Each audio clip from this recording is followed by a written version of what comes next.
Black Star Network is here. Hold no punches. I'm real revolutionary right now. Support this man, Black Media. He makes sure that our stories are told. Thank you for being the voice of Black America, Roland. Stay black. I love y'all. All momentum we have now, we have to keep this going. The video looks phenomenal. See, there's a difference between Black Star Network and Black-owned media and something like CNN. You can't be Black-owned media and be scared. It's time to be smart. Bring your eyeballs home. You dig?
Today is Friday, May 19th, 2023. Coming up on Roland Martin Unfiltered, streaming live on the Black Star Network. The greatest running back to ever play professional football, Jim Brown, is dead at the age of 87. We will talk about his life and legacy with a number of people, including sports journalist Jim Trotter, also Hall of Famer Marshall Faulk, and others. That'll be in the second hour of our show. You do not want to miss that. Also on today's show, black people, why are they 5 times more likely to be audited by the IRS? We'll talk with a tax expert about how to protect yourself. South Carolina has joined a list of states that have waged war when it comes to education, critical race theory, and I warned y'all about Moms of Liberty.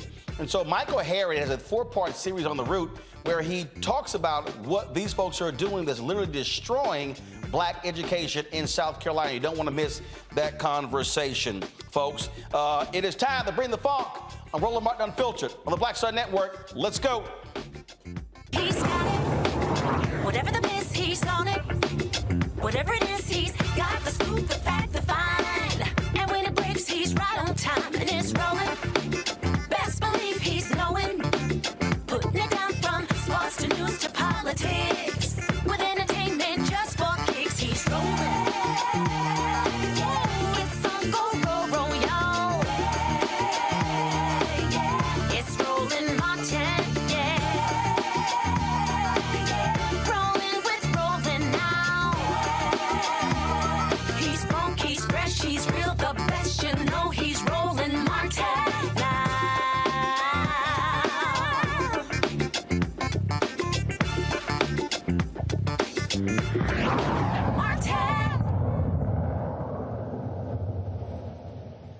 All right, folks, let's get things started here on Roland Martin Unfiltered. Again, Jim Brown, breaking news, Jim Brown, the great NFL player, the greatest running back in history, passed away today at the age of 87. His wife released that information on social media announcing his death. His wife Monique. Of course, he was a star football player in college, star in the NFL, played only 9 seasons, left at the height of his career, finished as the all-time greatest rusher in NFL history, a record later broken by Emmitt Smith. In the second hour of today's show, we're going to pay tribute to Jim Brown. A number of people are going to be joining us, talking about his life and legacy. But also remember, it wasn't just what he did on the field in Hollywood, but also when it came to community groups and also anti-gang initiatives. And so there are a number of folks we'll be chatting with, journalists as well as activists, as we talk about, remember, Jim Brown, again, dead at the age of 87. Folks, the Internal Revenue Service admits that black taxpayers are more likely to be subjected to financial investigations than any other group. That's just absolutely stupid. According to the New York Times, IRS Commissioner Daniel Werfel sent a letter to the U.S. Senate detailing their research indicating the audit disparities. The letter in part says a recent study estimated using imputed race values that black taxpayers are audited at 3 to 5 times the rate of non-black taxpayers. The research further suggests that most of this disparity is driven by differences in correspondence audit rates among taxpayers claiming the Earned Income Tax Credit. We're deeply concerned by these findings and committed to doing the work to understand and address any disparate impact of the actions we take. Joining us now is an IRS-registered tax preparer and the owner of Infinity Taxes and Beyond, Douglas Lawson from Riviera Beach, Florida. Douglas, glad to have you here. Roland Martin Unfiltered. What the hell? Seriously? I mean, ain't like black folks. I mean, if you want to be auditing somebody, audit these rich-ass white folks who are cheating the government out of millions. Brother Roland, I appreciate the time. It's always a pleasure to be here. I had a conversation with my buddy yesterday when this was posted, and his first response to me, the sky is blue and water is wet. It's happening. It's continuing to happen. And because they found out that it's actually a disparity at 5 times the amount of non-black taxpayers are being audited, it's ridiculous. So when we have 5 times the amount of our black folks that are being audited by the IRS and the disparities that are currently set, we have to understand that the system is working exactly how it was created to work. It's not broken. It was created against our communities, and we have to be very intentional about it. So I really want to thank, our representatives that sent out letters to investigate this. Representative Bill Pascrell from New Jersey, he said, I need to find out about what's going on because this is disgraceful and must end. So thank you, Representative Bill Pascrell, for standing up for our community and fighting this injustice that was set forth against our community. So they're claiming this is tied to the earned income tax credit. Explain. So they're claiming that the EIC credit is the reason that the algorithm is causing for the audits to be presented, and the majority of them are looked at. It's non-race based. It's non-income based. It's based exclusively on some of the credits that are being received. But lo and behold, these credits are predominantly going to minority and low-income families. So that's why a larger amount of individuals are currently being audited from our community. So the EIC credit, the earned income credit, that actually is causing for the trigger of the audit, was put in place and actually addressed by the representatives that have set the code to see who is determined to be audited and who's going to be taxed at a higher amount.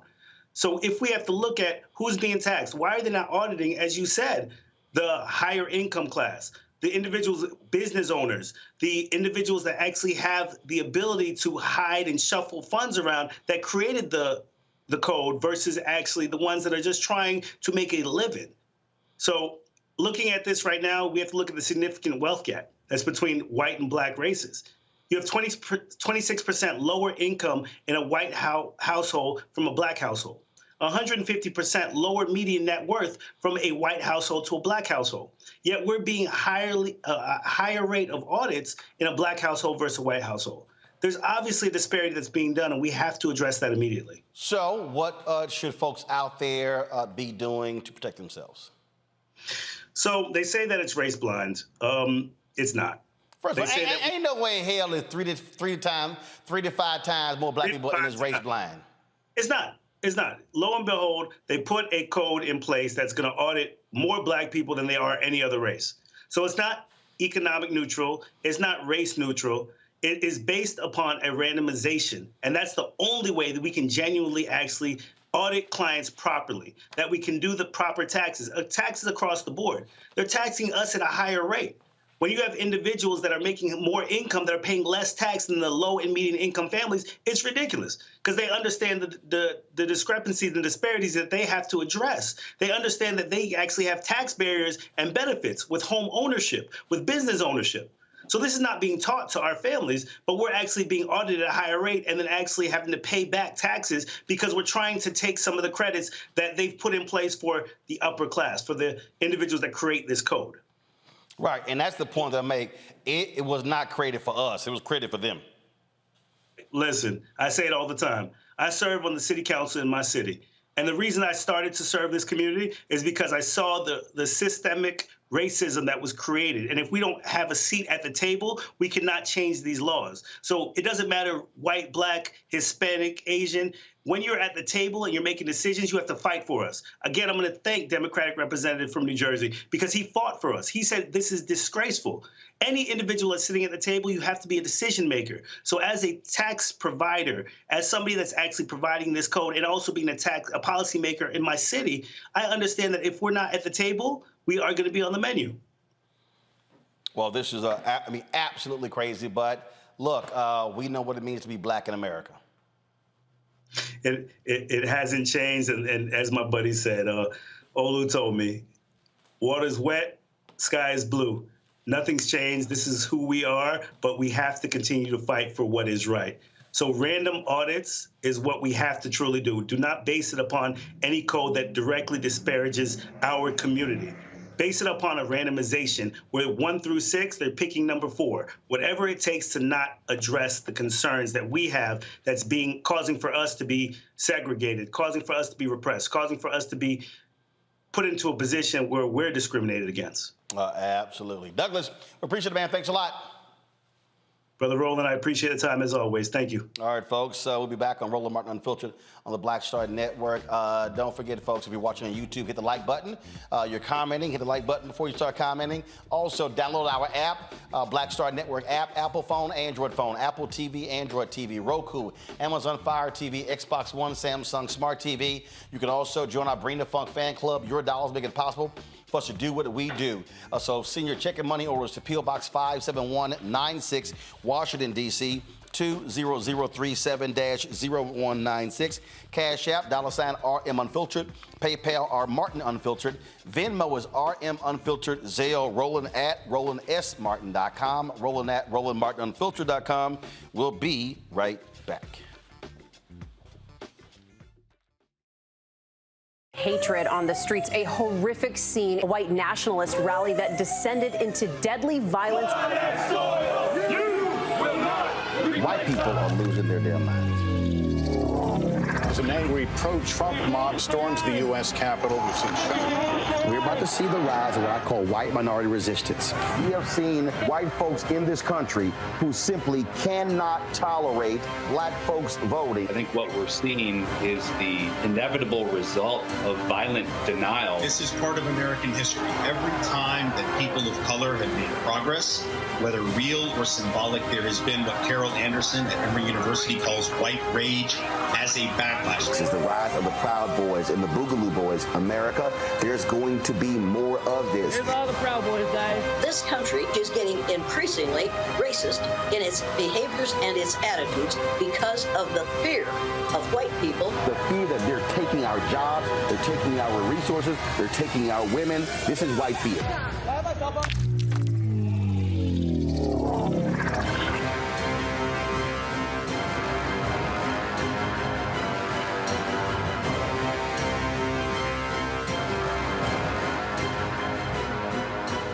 Black Star Network is here.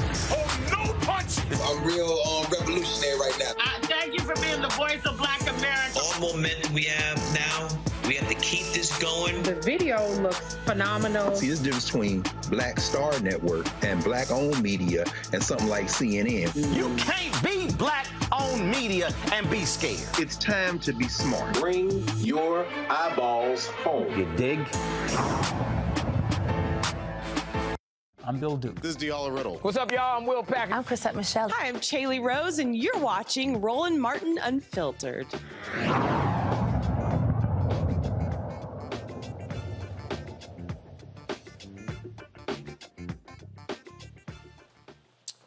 All right, folks, let's bring in our Friday panel. Glad to have them here. Matt Manning, civil rights attorney. He joins us now. Glad to have Matt. Matt, what hotel you in now? And get that orange Texas pillow out of the shot. We can't have that. Black and burnt orange don't go together. Matt joining us from Corpus Christi. Of course, we have Michael Imhotep, host of African History Network show out of Detroit. Thank goodness he ain't got no Sigma crap in the shot. And then, of course, from South Orange, New Jersey, legal analyst Candace Kelly. Glad to have all three of y'all on the show. Candace, you see this here. I mean, who these folk think they fooling? We know black folks are being targeted. And listen, anytime that you are black in America and you're walking around the streets and something feels a little bit off, you are probably right in assuming that it is because you are black in America. So when I hear about the IRS and the audits that have probably been unlawfully done, I'm just here waiting for the lawsuit. There are a lot of people who are going to be going back in their records and saying, why was I audited? Was I a part of this? And you know that there's a discrimination lawsuit going. And let me tell you, when we talk about the IRS, we are talking about mental anguish and distress. And I'm sure that there's going to be some type of distress part of the lawsuit that's going to be a big part of it. Because anybody who knows when the IRS is on your back, it is stressful. It is stressful. So I expect a lawsuit to be coming. And Matt, I mean, my goodness. I mean, we talk about folk with the lowest wealth in this country and being hit 3 to 5 times more when you got all these rich folk who they the ones who really need to be targeted. Yeah, I don't think that's wrong at all. And I think what's especially insidious about this is the idea that when you look at the earned income tax credit, what you're talking about is people below a certain median, home ownership, or rather home asset value, right? Or assets in their home. So that means to me that there's an implication that these people are people who are allegedly defrauding the IRS, right? When in reality, to the brother's point earlier, we know that the people who are in business and who have the greatest means are those who employ the greatest means to avoid paying the most taxes. So one, the dog whistling there is readily apparent. But beyond that, our tax code is one that caters to a higher echelon of earner. So the idea that the lowest echelon of earners, which here obviously dovetails with Black and brown people, unfortunately, because of the disproportion in our society, shows that there's an implication that people are cheating the system. And these are the people who are not cheating the system, are in fact the people who are not, that the system is created for, which is the richer folks. So I think you're right. And I think Candace is completely right. I am interested in what the standing issue will look like regarding taxpayers. But for the IRS to come out and say this is pretty extraordinary. But I bet you it's been going on for many, many years at this point. No doubt, Michael. Yeah, Roland, this is not surprising. What I want to know is, what does this equate to in total dollar amounts that African Americans have to pay as a result of being audited? Like owing more to the IRS, what is that total amount nationwide? And then also it's important, so this deals with systemic racism, as we all know, except for Black conservatives. It's also important to note that African Americans pay 13% more in property taxes each year as well. And this is documented. There was a article Washington Post had in July 2020 that talks about this as well. And property taxes from 118 million households across the country were reviewed, and they found this as well. So this is something that has to be corrected. In the article from the New York Times, they talk about the algorithms, but we also see that there can be systemic racism in these algorithms as well. So this has to be fixed. Indeed, it has to be fixed, and hopefully it gets done. Folks, today in Harlem, family and friends gathered to pay their respects to Jordan Neely, the Black man who was choked to death on a New York subway train station by Daniel Penny. Reverend Al Sharpton actually preached a eulogy at today's funeral. Of course, he was killed on May 1st. And Perry has subsequently been arrested, a former Marine, been arrested for second-degree manslaughter, where he was released on $100,000 bail. Now, Penny claims he stepped in to protect himself and other subway passengers from Neely. Now, Penny's next court date is scheduled for July 17th. You've heard a lot of folks, again, sharing their thoughts and reflections on Jordan Neely. He often was someone who was on New York subways dancing as he was a Michael Jackson impersonator, and look, he had his issues, but he was an unhoused man, and again, everyone knows there's no reason in the world that this man should be dead as a result. Again, at today's funeral, Reverend Al Sharpton preached the eulogy of Jordan Neely today. Here is some of what he said.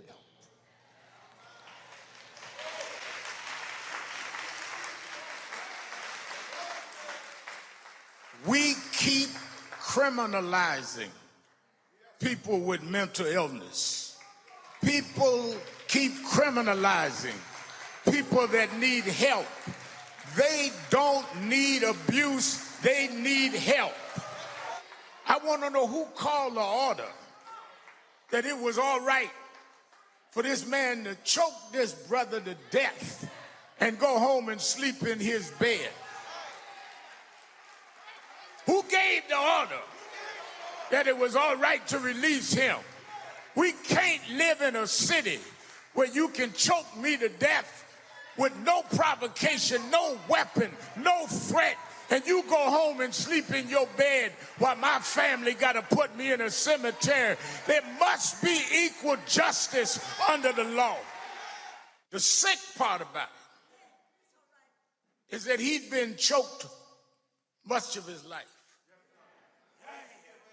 The agencies that failed to keep him and give him mental health choked Jordan. Those that let him go, even though they had his record of needing help, they choked Jordan. The city agencies choked Jordan. He's been choked most of his adult life. He's an example of how you're choking the homeless, how you're choking the mentally ill, how you're choking all over this city. Folks, again, Jordan Neely laid to rest today in Harlem. Crazy story out of Washington, D.C. A federal grand jury indicts a Washington, D.C. Metropolitan Police Department lieutenant for his role in the January 6th domestic terror attack. But here's what's crazy about this story. This lieutenant supervised the intelligence branch of the Metropolitan Police Department. He tipped off former Proud Boy member leader Enrique Tarrio about a pending warrant for his arrest just ahead of the January 6th attack. Shane Lamont was indicted on 1 count of obstruction of justice and 3 counts of making false statements. The charges stem from the investigation into burning a Black Lives Matter banner in December 2020 when the Proud Boys were roaming the streets of D.C. for a pro-Trump event. According to the indictment, Tarrio and Lamont communicated at least 500 times using cloud-based messaging services between July 2019 and January 2021. Tarrio and other members of the far-right group were recently found guilty of seditious conspiracy in connection with the Capitol attack. Now, Tarrio was not in D.C. on January 6th. A judge banned him from the city the day before the attack. This story here is pretty crazy, Matt, because you have a D.C. cop who's over the intelligence unit who, frankly, is aligned with the Proud Boys. Yeah, and this is a situation where when the federal judge sentences this gentleman, he's going to be sentenced with all of the force of the law, as he should be, because what makes this particularly problematic is not only that he was in a position of power, in a position of authority, and not only that the conduct itself is seditious, but the idea that he would be contacting and communicating with somebody over 500 times using a clandestine system to feed information is terrifying, because it begs the question, how much information was given? How much did he facilitate? And right now, he may be looking at the least of the charges that ultimately come. Right now it's obstruction of justice and lying, but it could ultimately be sedition. It could be all the way up to treason. If it's found with the prosecutors that, what he was communicating was directly facilitating this attack on the Capitol, which we know is obviously one of the greatest documented affronts to democracy in the history of this country, he should not only have the book thrown at him, but it should be very terrifying to all people out there to consider that the police, which we know are not obviously beyond reproach, would be intimately involved in facilitating a terrorist attack on the seat of government. That is a crazy thing to say, and that's what we're seeing here. Apparently. Candace here, go to my iPad. Lamont worked as the supervisor of the intelligence branch of MPD's Homeland Security Bureau. And what's crazy here is that these two were in regular contact regarding Proud Boys' planned activities in the District of Columbia.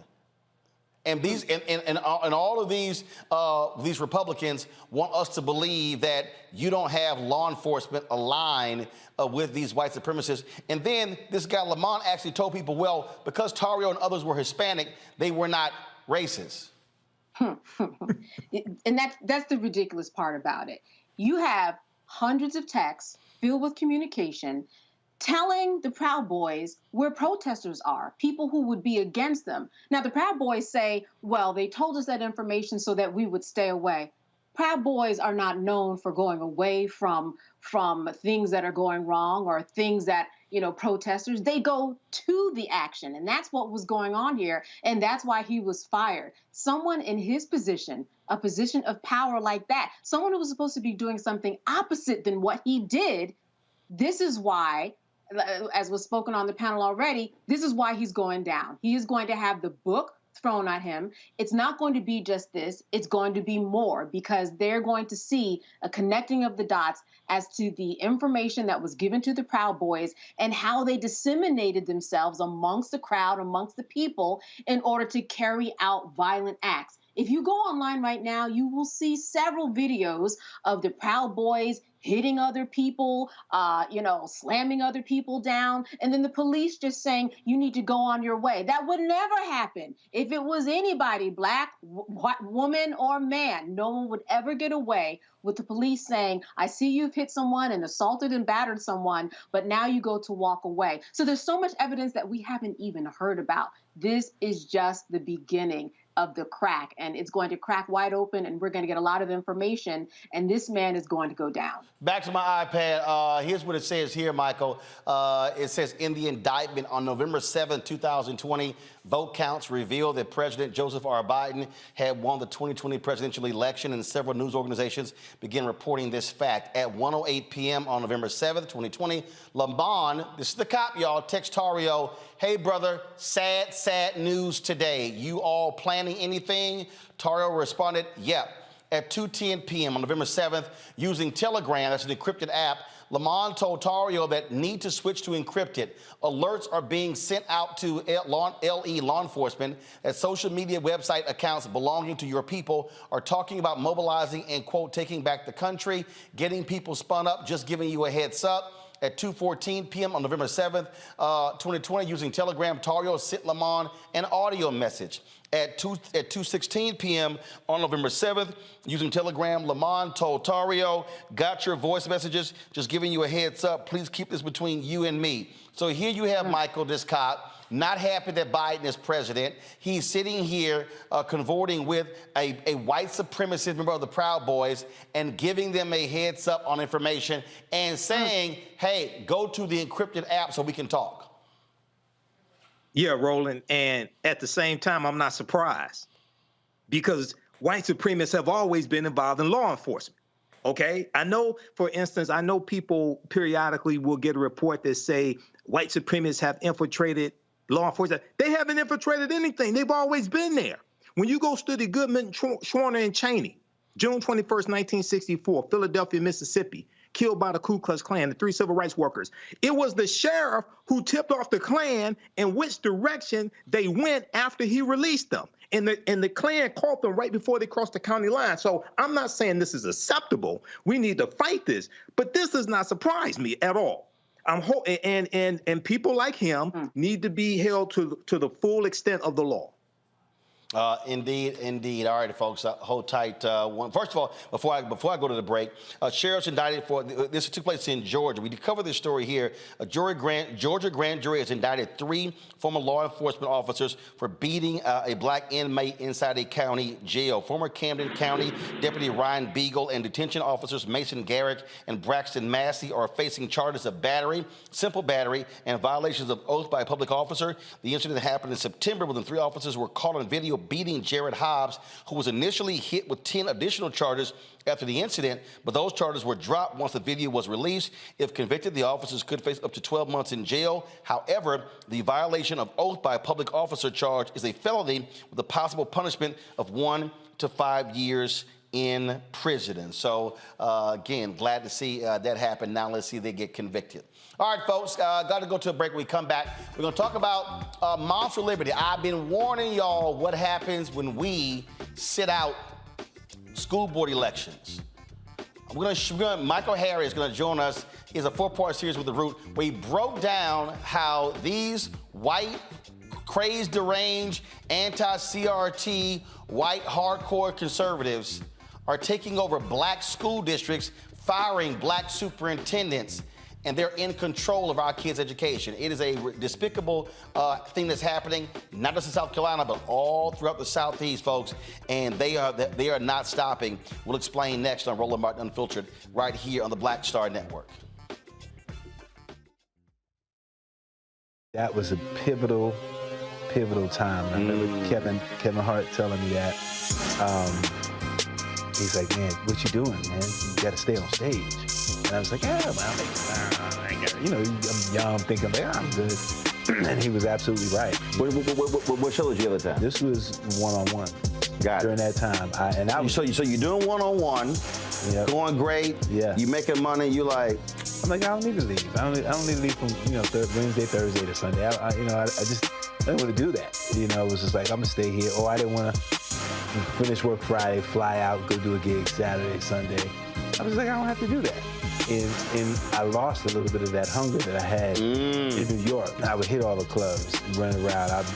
Sometimes me and Chappelle or me and this one or that one, we'd go to the Comedy Cellar at 1 in the morning. And I mean, that was our life. We loved it. You do 2 shows in Manhattan, go to Brooklyn, leave Brooklyn, go to Queens, go to Jersey. And I got complacent. I was like, I got this money, I'm good.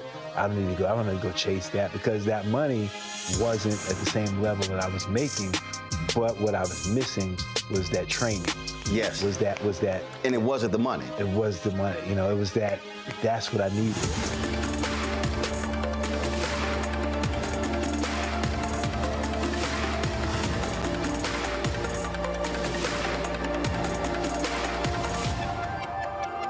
On the next A Balanced Life with me, Dr. Jackie, we're talking about leveling up, or to put it another way, living your very best life.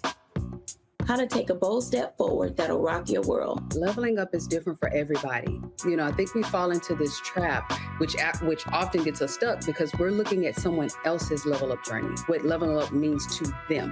For some, it might be a business venture. For some, it might be a relationship situation, but it's different for everybody. It's all a part of A Balanced Life. That's next on Black Star Network.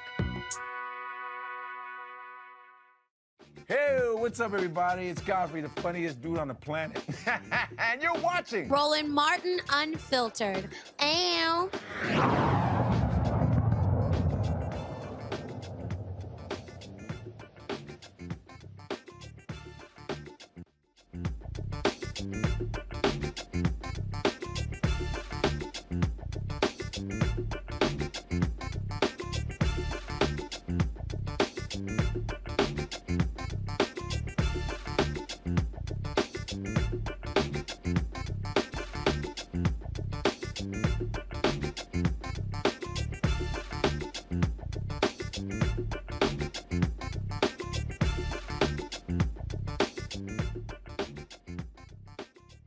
This one here? All right, let's go. All right, folks, you might remember me warning you about this group called Moms for Liberty. We had one of those crazy nutcases on the show. What was that woman's name? Keisha King? Absolutely nutcase. And they were, of course, attacking critical race theory.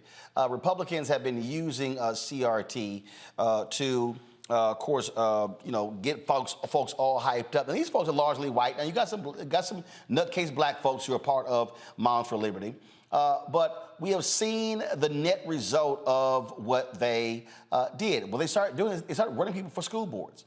And they were highly successful in taking over school boards in the Southeast, Florida, South Carolina, and some other places. Well, Michael Harriot with The Root has done a 4-part expose breaking down how devastating these folks have been in South Carolina, how they have been taking over school districts, firing black superintendents, and they are literally now, in many cases, in control of the education of our children. Michael Harriot joins us right now. Michael, glad to have you back on the show. This was something that, I kept warning folks that it's very easy, Michael, to take over school board races because one, you don't have a lot of people who are voting. Folks don't pay a lot of attention to these races. We spend more time on, of course, presidential, U.S. Senate, congressional, gubernatorial races. And this is a way that the right has always been able to take over things. And we've seen this in Texas, in Florida, and other places. But what these folks are doing, Steve Bannon and others actually said this is what they were going to do. They were going to infiltrate and take over school districts in order to control the curriculum and the hiring, firing of superintendents and teachers. Yeah, it is, one of the things, one of their tactics, right? But I would argue that the school board elections is quite the opposite, right? Like, I think that they are using school board elections to turn out their disinterested voters. Like, if you imagine that the average white parent, doesn't care about Trump policies. They know that he's screwing up America. They know that the Republicans don't have an agenda, right? So how do you get them excited about turning out, right? Well, threaten their children with this boogeyman called CRT. And so they've been using CRT because, in a lot of school districts, the elections the school board elections are held during, the governor's elections, during the Senate elections. And so they increased their turnout. We saw in Richland County, South Carolina, the highest rate of white turnout in 50 years because of this CRT nonsense, how they painted CRT. Because you have to be specific that they're not talking about CRT. They've created a whole new definition. But they are using it to turn out voters for all of the Republican agenda. Right. And what we saw in 2022 a dramatic decrease in black voter turnout. Right.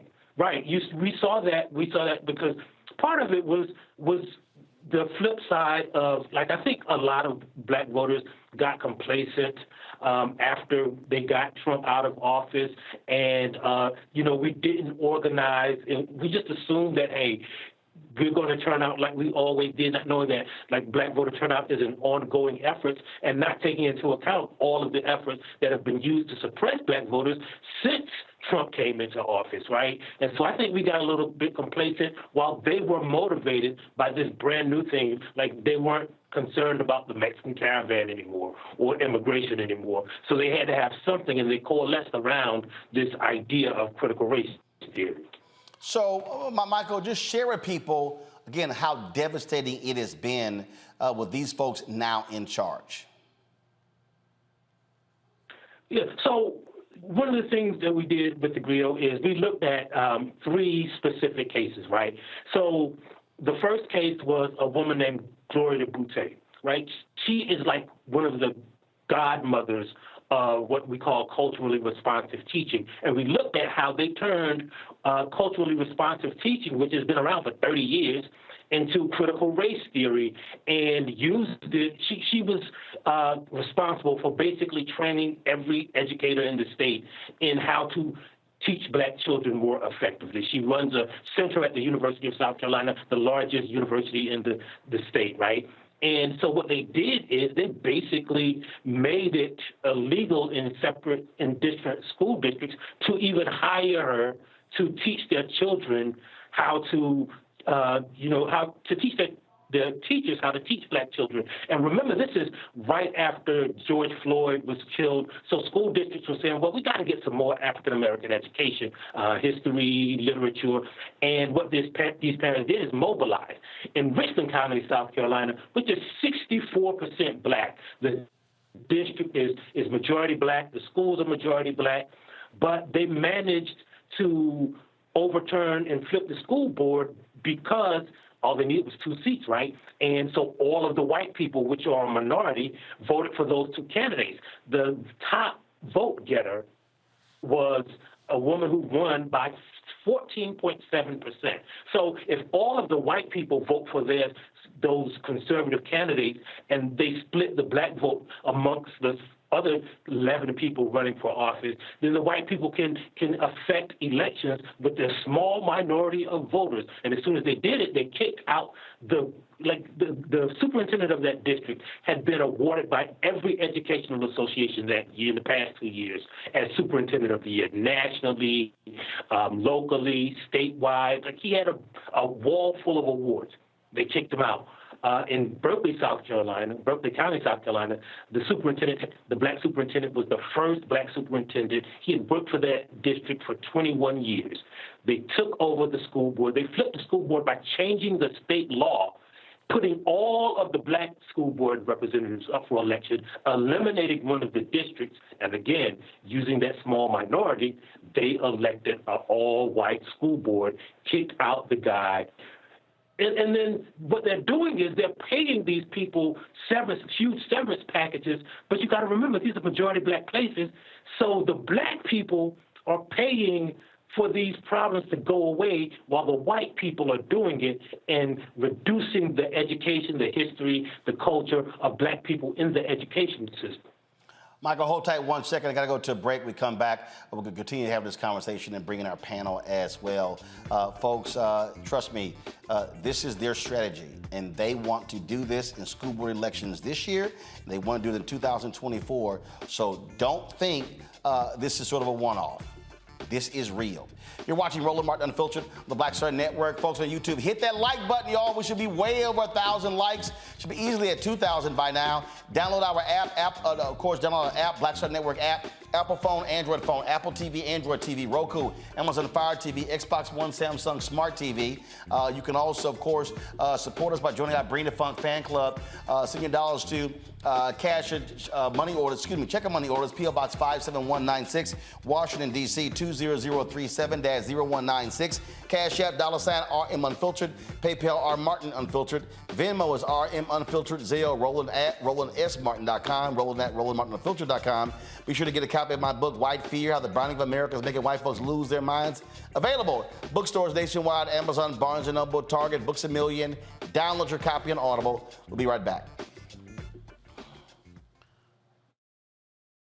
When you talk about blackness and what happens in black culture, we're about covering these things that matter to us, speaking to our issues and concerns. This is a genuine people-powered movement. There's a lot of stuff that we're not getting. You get it, and you spread the word. We wish to plead our own cause.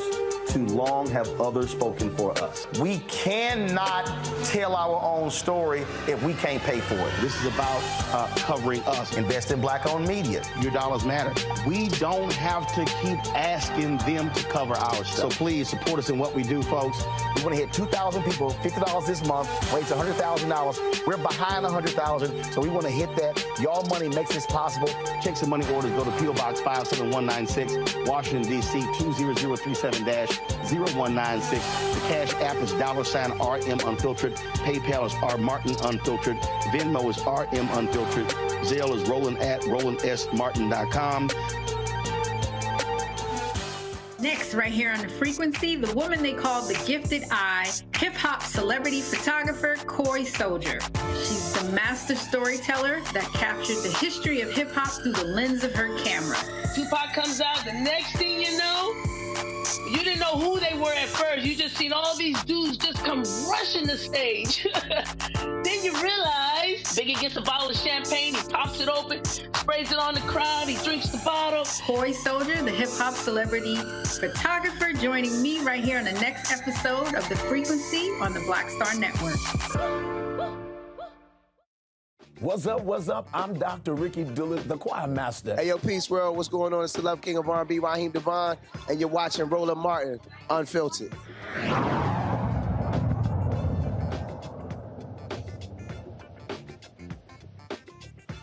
Welcome back to Roland Martin Unfiltered. We're talking with Michael Harriot. He has a 4-part series on the route that talks about this group, Moms for Liberty, what they are doing in South Carolina, and how it really has devastating consequences for black leadership and for our children. Michael, when you were doing the research for all of this and writing this, I mean, what was the one thing that really just jumped out at you that made you go, damn, this is crazy?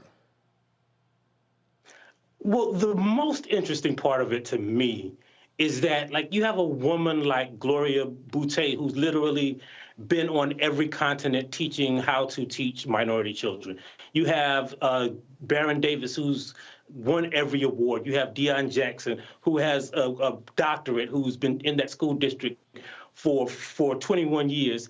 And then they are battling just random, uneducated white people, like the woman, Sherry Few, who led the effort in Kershaw County against Boutte. Like, she doesn't even have a college degree. Like, she is just uneducated. The women all over the country who are starting this movement, the woman in Berkeley County doesn't even have a child in Berkeley County schools. The president of Berkeley County Moms for Liberty, the woman in Richland County, she doesn't have a degree in education. Even the guy who started this whole thing, Christopher Rufo, right, who said he was quite intentionally redefining critical race theory as everything that white people hate.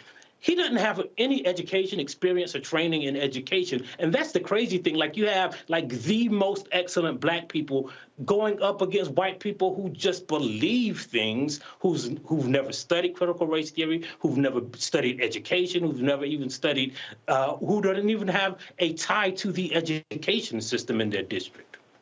Wow. And again, for them, this is not about education. It's about political power. It's about control. And it is about putting black folks in their place. Let's open up for my panel. Questions for my panel. Candace, Kelly, you first. You know, so Moms for Liberty, they have chapters all over, and they're recruiting people heavily. I'm wondering, what do you think, in your estimation, is the equivalent of what we can do? We already have organizations in place. What do we do to combat Moms for Liberty that is, you know, basically recently just formed, and we've got organizations that have been formed for years? How do we jump in? What do you see as part of the solution? Well, I think part of the solution is doing just exactly what Roland is doing, right? Telling people about the threat that they pose. But I think also, right, so in these anti-CRT laws that they have concocted, right, is stuff that, like, we should turn the tables on them. If they don't want us to teach about black history, like, we don't want them to teach what makes our kids uncomfortable. Why should our kids have to learn about Thomas Jefferson, right? Like, he was a slave owner and a slave rapist. Why do they have to? That makes my kids feel uncomfortable. George Washington chased owner Judge down until the day he died. So that makes my children feel uncomfortable. We should use their laws to our advantage. If they want to gerrymander black people out of the education system, then we want to gerrymander their lives and all of their history of racism out of our children's heads. All right, Michael. Hey, Michael, look, it's good to talk to you. I've been following this whole anti-critical race theory a lot and talked about it on my show. What I wanted to know is, I remember when this anti-critical race theory push was beginning, you had Democrats who were reluctant to fight back against it, to call out the lies that are being told by the right, things of this nature. Now this has exploded, and you have people gaining political power through local school boards. What do you think we should do now? I understand what you just said about flipping it around and talking about Thomas Jefferson and George Washington, but overall strategy to really fight this and take back this power. What do you think, especially African Americans, should do right now? Well, first of all, we have to fight it from the inside. We have to fight it with our individual teachers, right? Like, because one of the things that people don't realize is, like, if there were people, superintendents and school board members who wanted to teach critical race theory, like, school boards don't really control the curriculum, right? So what we have to do is fight at the state level to make sure our history is included in our curriculum. What we have to do is fight at the school board level to make sure that the people who attend those meetings aren't spreading these lies. And what we have to do, most importantly, is recognize that, like, the history of the school board, the people who are running for school board and their candidates, we should know about those candidates as much as we know about the people who are running for governor and president and secretary of state, because those are the people who, like, for instance, in Richland County, they ran this black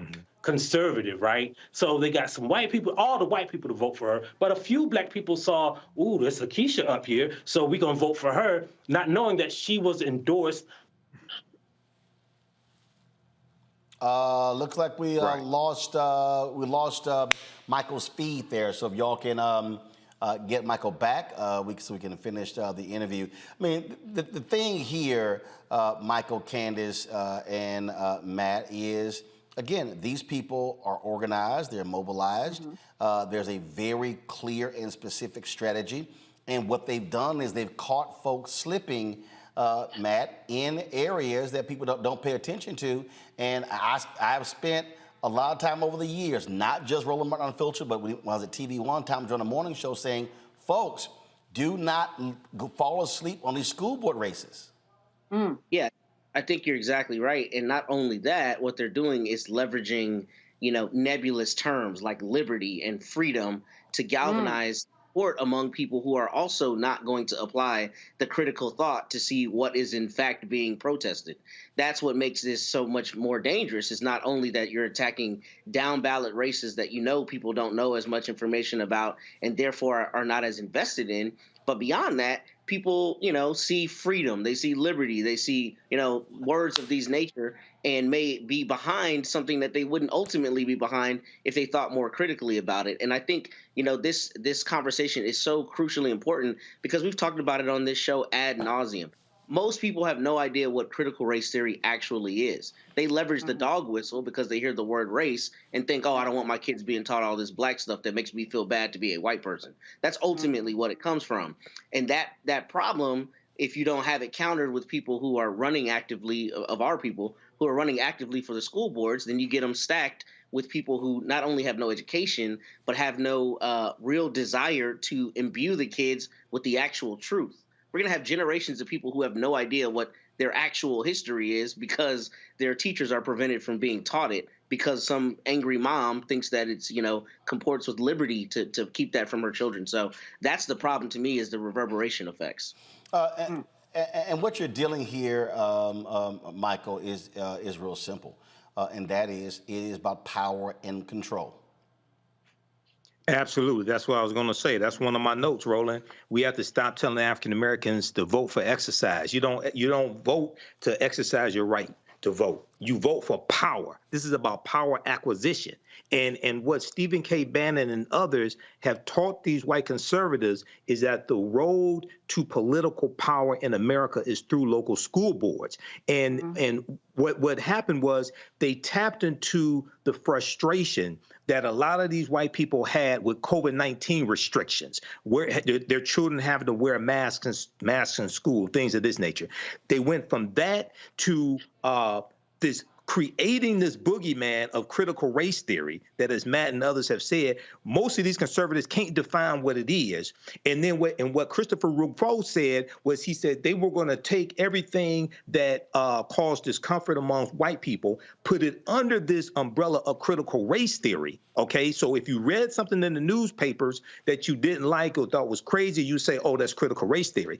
The problem that we have on our side, and the problem with many Democrats, which is why I'm neither Democrat nor Republican, is that there was no plan to properly respond to that plan coming from the conservatives. Cornell Belcher, the pollster, Cornell Belcher, African American, he talked about on MSNBC how he had been in many meetings with Democrats early on, and he was telling them, you have to confront what's coming from the right, weaponizing critical race theory. He said many of these white Democrats didn't want to do that. This is why we have to have strategies that are independent of a political party to push our own agenda and protect us from white supremacist nonsense like this. Well, again, what I keep saying to people is, look, majority of the kids in public schools today are black and brown. That's a fact. And if we are sitting on the sidelines and sitting out these elections, it's very easy to come in, run folks, take some resources, and take it over. And I keep telling people, this is going to be happening in South Carolina, North Carolina, rural areas, in the city as well. And so we got to be very cognizant of all of this, because this is a fundamental problem. And again, this is how they mobilize and organize. As Michael Harriot said, they were using this to energize their base. It was driven by race. It was driven by white fear. I laid out in my book, this is what it was all about. And so, frankly, a lot of us were not paying attention. There were hundreds of thousands of black people in South Carolina did not vote in 2022. This is what they did. And what did they do? They went in and started firing black superintendents, started firing black educators. Folks, this is real. This is real. And if you're sitting and watching right now and you're saying, I don't see any big deal with this, do understand this is going to spread, and you're going to look up and they're going to be in control of places where African Americans are in the majority, and we frankly can't blame anybody but ourselves when we're not doing our part to stop them. When we come back, Jim Brown, the greatest player to ever play running back. Some say he's the greatest football player ever. Got to the age of 87, but his legacy wasn't just about football. It was also in Hollywood. It was also in civil rights. It was also in anti-gang work. We will discuss his life and legacy next, right here on Roland Martin Unfiltered on the Black Star Network. Next on the Black Table with me, Greg Carr. Democracy in the United States is under siege. On this list of bad actors, it's easy to point out the Donald Trumps, the Marjorie Taylor Greens, or even the United States Supreme Court as the primary villains. But as David Pepper, author, scholar, and former politician himself says, there's another factor that trumps them all and resides much closer to many of our homes. His book is Laboratories of Autocracy, a wake-up call from behind the lines. So these state houses get hijacked by the far right, then they gerrymander, they suppress the opposition, and that allows them to legislate in a way that doesn't reflect the people of that state. David Pepper joins us on the next Black Table, here on the Black Star Network.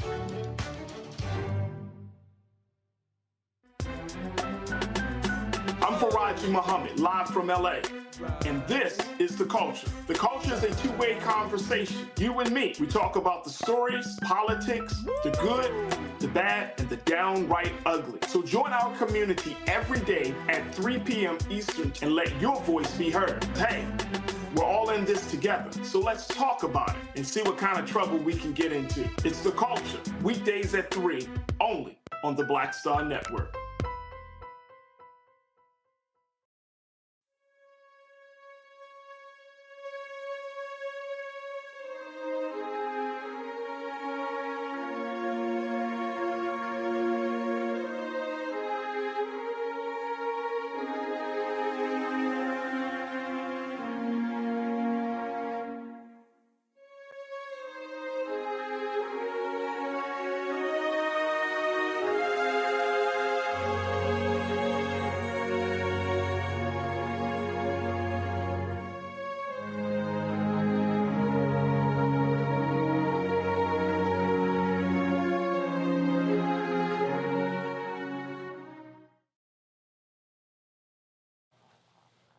He starred at Syracuse University, should have won the Heisman Trophy, but racism prevented him from doing so.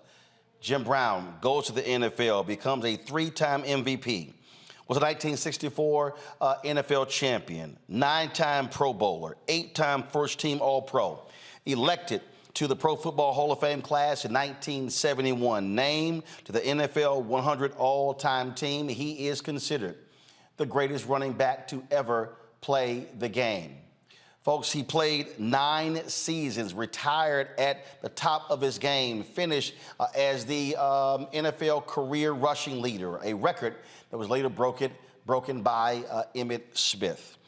Jim Brown leaves the NFL, goes to Hollywood, begins to star in a number of movies, partnered with Richard Pryor actually on a movie studio. And then, of course, he was very much involved in economic issues, civil rights, anti-gang work. Well, Jim Brown did a significant amount in his life and career. He passed away today at the age of 87. This was the announcement that was posted on social media by his wife, Monique, alerting folks about his passing. She wrote, "It is with profound sadness that I announce the passing of my husband, Jim Brown. He passed peacefully last night at our LA home. To the world, he was an activist, actor, and football to our family, football star, I'm sorry. To our family, he was a loving and wonderful husband, father, and grandfather. Our hearts are broken." Tributes have been pouring in all across social media. The NFL released their tweet announcing his passing. Go to my iPad, please.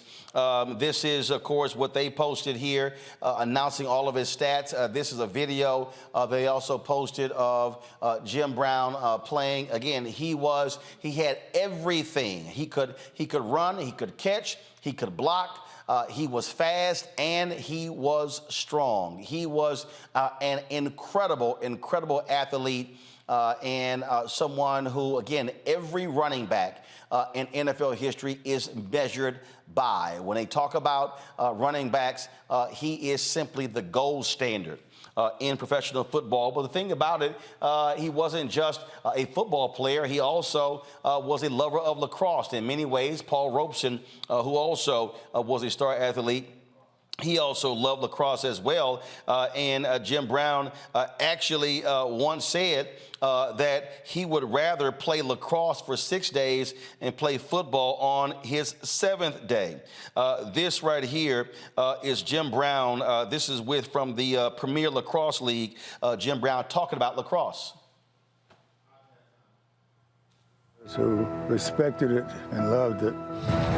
I understood that in order to be a great lacrosse player, who we got is you had to master the stick. Rambo protecting, spinning, back and forth. Rambo slips away, he scores! In lacrosse, in order to be an MVP, you have to have a lot of things going for you. You have to be a great stick handler. Fake the behind the back, and he scores! Everybody bites on the field's fake. Which means you can maneuver a ball in your stick maybe better than anyone that's playing the game. Schreiber scores! You have to have an overhead and an underhand shot. Again, so when you look at what he did at Syracuse, he played football, he ran track, was on the cross. He was a truly all-around athlete. But again, Jim Brown's legacy is not solely about athletics. It's also about his work when it comes to the nation's youth, when it comes to anti-gang work. He founded the group American, and of course, he was very much involved in that. You talk to gang members in Los Angeles and other parts of the country, they'll tell you about Jim Brown coming into a lot of dangerous areas, sitting down with young folks, brokering peace deals as well. Kublai Toure is executive director of American in Illinois. Kublai, glad to have you on the show. For folks again who don't know what the work that Jim Brown was doing in communities, share with us what it was like working with him with the Illinois chapter.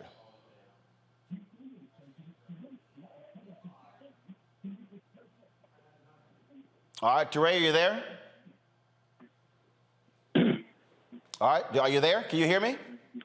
Yes, sir, I hear you, brother. Go right ahead. Just share your thoughts about the work that Jim Brown did with his organization.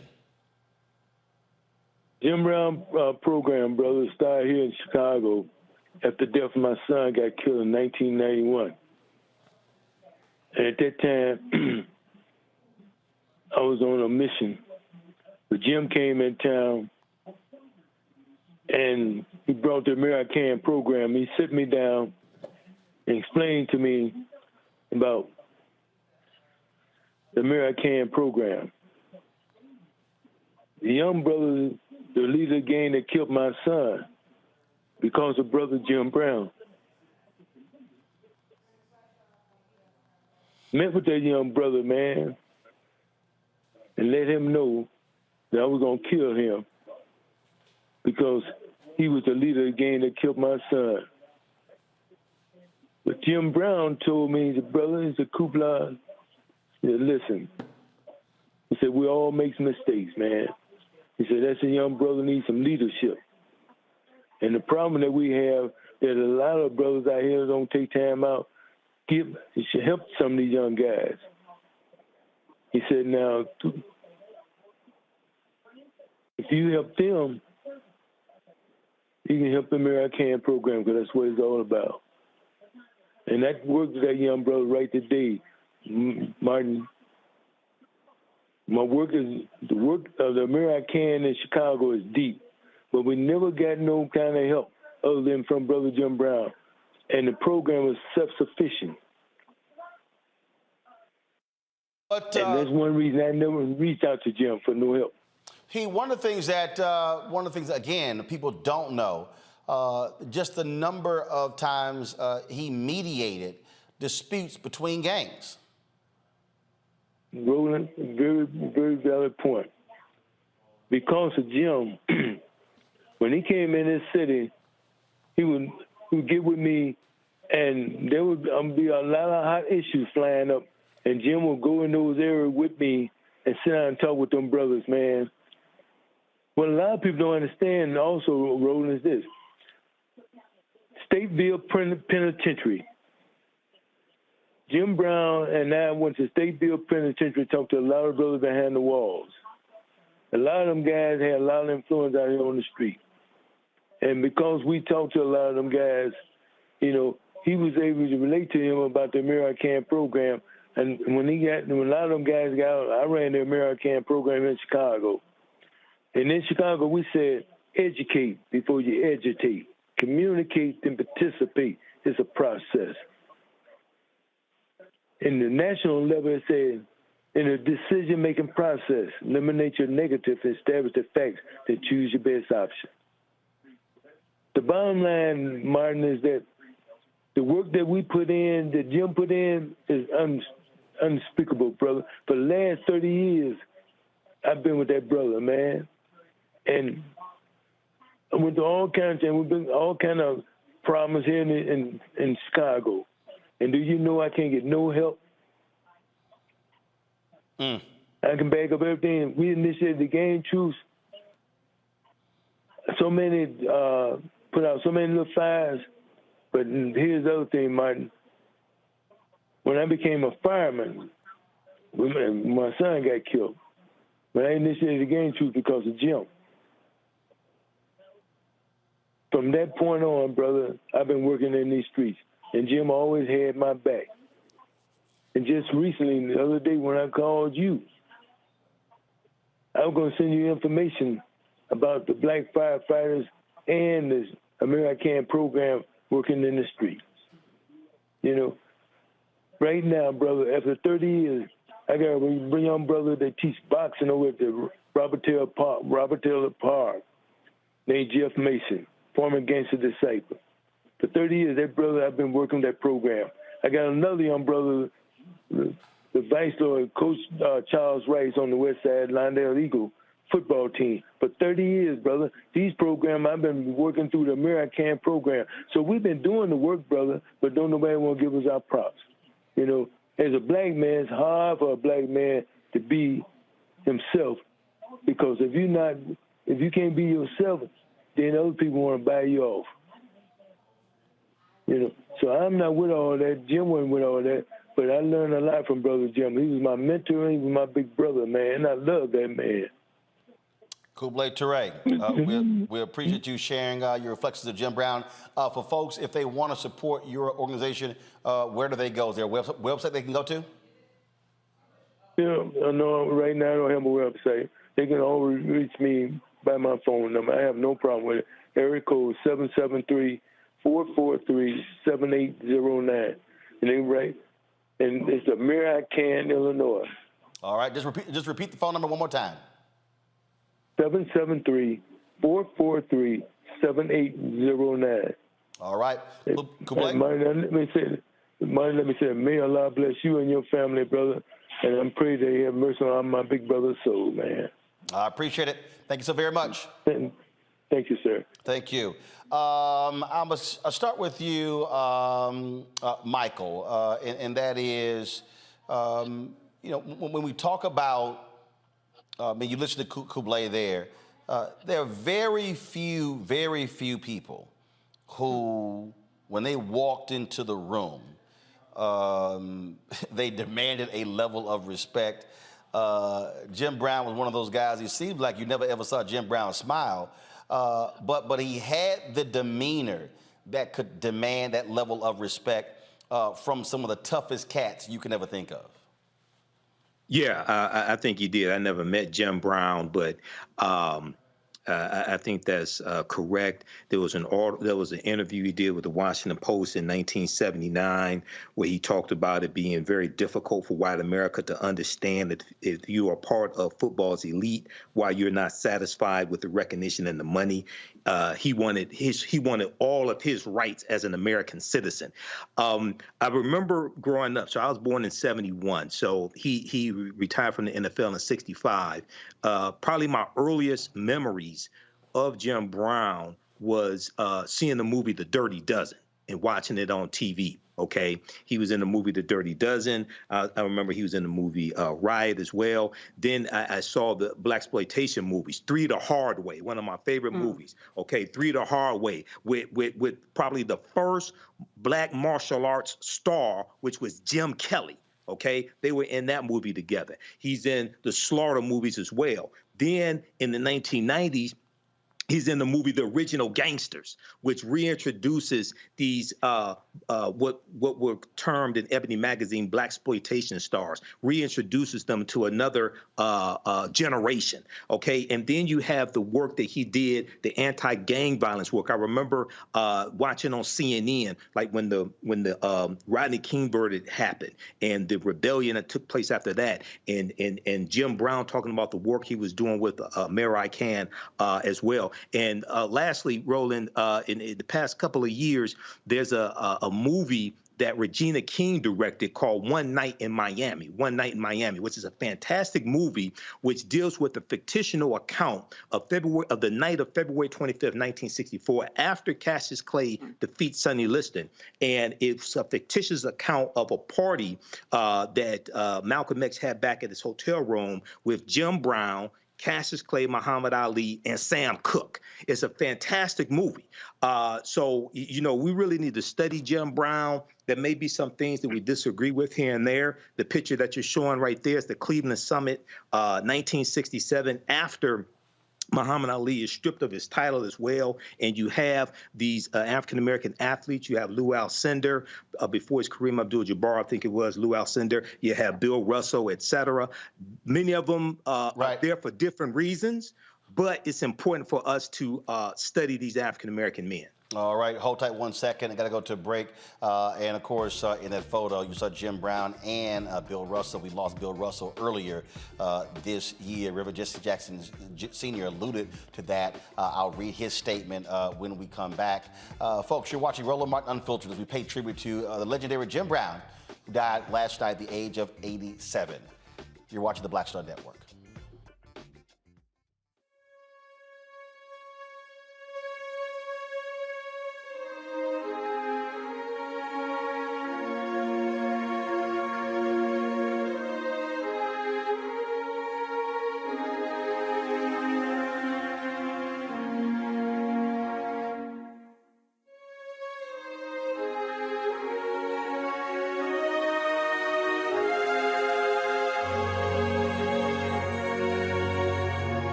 Hatred on the streets, a horrific scene, a white nationalist rally that descended into deadly violence.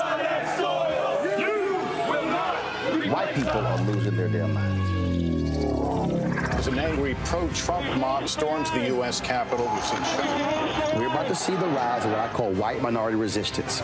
We have seen white folks in this country who simply cannot tolerate black folks voting. I think what we're seeing is the inevitable result of violent denial. This is part of American history. Every time that people of color have made progress, whether real or symbolic, there has been what Carol Anderson at Emory University calls white rage as a backlash. This is the rise of the Proud Boys and the Boogaloo Boys. America, there's going to be more of this. Here's all the Proud Boys, guys. This country is getting increasingly racist in its behaviors and its attitudes because of the fear of white people. The fear that they're taking our jobs, they're taking our resources, they're taking our women. This is white fear.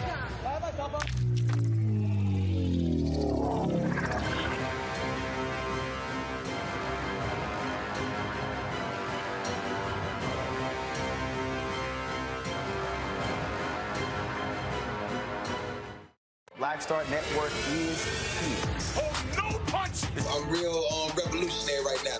Thank you for being the voice of Black America. All momentum we have now, we have to keep this going. The video looks phenomenal. See, there's a difference between Black Star Network and Black-owned media and something like CNN. You can't be Black-owned media and be scared. It's time to be smart. Bring your eyeballs home. You dig?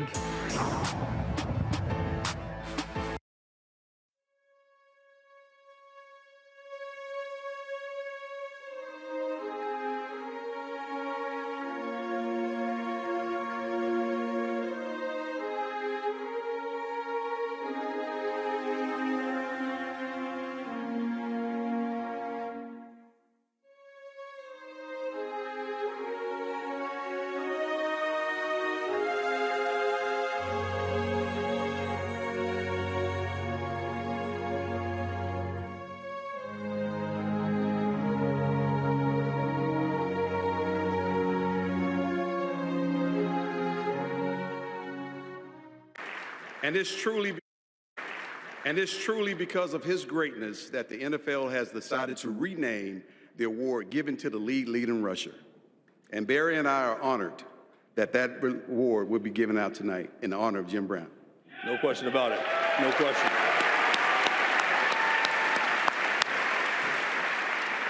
Now, please give it up for the first Jim Brown Award winner, Josh Jacobs of the Las Vegas Raiders. And that was, of course, Jim Brown right there, folks. Go back to it. He was actually in attendance at the NFL honors there, sitting there with his wife, Monique. Again, passed away last night at the age of 87. Joining us right now is a longtime journalist who's now with The Athletic, Jim Trotter, who's covered the NFL for a number of years. Jim, glad to have you on the show. When you talk about NFL greats, we talk about greats in all areas. People throw around the phrases the GOAT, the GOAT, the GOAT. I think it's fair to say when you talk about a consensus of who is the greatest running back of all time, somebody probably would be high or drunk if they don't start with Jim Brown.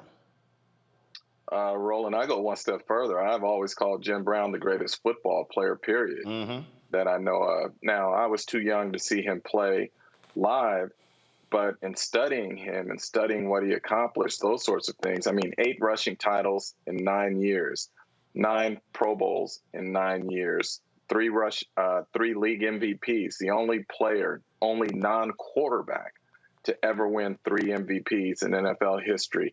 I could keep going on and on and on, but to me, Jim Brown was the greatest football player that I know of. If we go back to college, the reason that he's not a Heisman Trophy winner because of racism. There is no doubt he should have won the Heisman Trophy his senior year. What was it, Paul Hornick who won, who was like on a losing team? But again, it was absolute sports journalism racism that he never won the Heisman Trophy. And he set the standard, and he really began that trajectory of these great running backs coming through Syracuse. Well, here's the thing, too, though, Roland. He was not just a great football player. He was a great lacrosse player. And track. As well. Yes, you could make the case that Jim Brown was maybe the greatest athlete we've ever had, period. Now, I will throw one name out there. I would love to have that debate, Jim Brown, Paul Robeson. Okay, you could have that debate. But I'm saying when you are the best in every sport that you compete in, and we know he was the best, well, in my opinion, he was the best in football. In lacrosse, he was the best. You talk about track and field, Jim Brown was he was incredible. And it's funny, I want to show you, like this book, I write about it in the column I just wrote, Jim, and I talk about how this is one of the most powerful books I've ever read, his autobiography, because of its directness, its frankness, and his ability to be unapologetic. And all the things he talks about being a black man growing up in the 50s, and all the things he dealt with in the NFL, and all the things he dealt with afterwards, and what his mindset is, and all of that. I know as a young sports writer, back in 1989 when this book came out, I was 3 years out of college. And so I'm working in newsrooms where I don't see many of me. And so there were things I wanted to articulate that I felt, but I just couldn't articulate it. And then I read his book, And I was like, wow, many of the things he is saying in here are the things that I feel that I can't articulate. And so people may find it strange when I say that a sports book is one of the most powerful books I've ever read, but his autobiography did that to me. It spoke to me in a number of different ways, and I would recommend it for anyone to read who wants to learn about him, who wants to learn about conviction, who wants to learn about standing up during times where it is either not safe or not comfortable to do so. One of the things, I'm gonna bring in Candace Kelly right here. Candace, this is a story from Anscape. Jesse Washington did this story, and it sort of speaks to what Jim Trotter was just saying there about Jim Brown, and that is his season was over for the Cleveland Browns. The article says here that he was bored, so he decided to go act in the movie, and so he's filming the movie The Dirty Dozen, as it says, to stimulate his mind. Now, he knew he was going to have to prepare for the upcoming season, and he was in the final year of a 2-year deal paying him $60,000. He wanted to play the following season, but he would have had to leave the film. And the owner of the team, Art Modell, was like, hey, sorry. He said, no veteran Browns player has been granted or will be given permission to report late to our training camp at Hiram College, and this includes Jim Brown. Should Jim fail to report to Hiram at check-in time deadline, which is Sunday, July 17th, then I will have no alternative to suspend him without pay. He was like, okay, all right, no problem. And so he says Modell started fining Brown $100 for every day he didn't show up, but no one told Brown what to do, not even the owner of the team he played for. And this is what he did. He wrote the owner, Art Modell. Now, mind you, this is Art Modell, the owner, who has the greatest player on his team. And I guess he thought Jim was a regular Negro. And he wrote him this letter. I am writing to inform you that in the next few days, I will be announcing my retirement from football. This decision is final and is made only because of the future that I desire for myself, my family, and if not, to sound corny, my race. I am very sorry I did not have the information to give you at some earlier date, for one of my great concerns was to try in every way to work things out so that I could play an additional year. I was very sorry to see you make the statements that you did, because it was not a victory for you or I, but for the newspaper men. Fortunately, I seem to have a little more faith in you than you have in me. I honestly like you and will be willing to help you in any way I can, but I feel you must realize that both of us are men and that my manhood is just as important to me as yours is to you. It was indicated in the papers out of Cleveland that you tried to reach me by phone. Well, I hope you realize that when I am in my apartment, I never refuse to answer my phone. The only reason that I did not contact you before I knew the completion date of the movie is that the date was the one important factor. You must realize that your organization will make money and will remain successful whether I am there or not. The Cleveland Browns are an institution that will stand for a long, long time. I'm taking on a few projects that are very interesting to me. I have many problems to solve at this time, and I am sure you know a lot of them. So if we weigh the situation properly, the Browns have really nothing to lose. But Jim Brown has a lot to lose. I'm taking it for granted that I have your understanding and best wishes. For in my public approach to this matter, this will be the attitude that will prevail. The business matters that we will have to work out we could do when I return to Cleveland. I will give you any assistance I can, and I hope your operation will be a success. You know the areas that I can be helpful, and even if you do not ask for this help, my attitude will be one that I will do only the things that will contribute to the success of the Cleveland Browns. Your friend Jim, but the key here, he says manhood. He said, the owner, Art Modell, thought he was, I can sit here and give Jim an ultimatum and he gonna come running back. Jim was like, yeah, I'm good. And yeah, Jim said, I'll quit right here on the movie set, which is what he did. And, this is what shows who he was as a man. He was a man of conviction. And what he was saying was, you will not disrespect me. and you will not tell me what to do. I am Jim Brown. I have my own manhood, and I'm a man of conviction. And I think that this is really important to understand about him, and this is why the standards are so high that he set for everybody who came behind him. I went to Syracuse. I'm wearing orange because of Jim Brown tonight.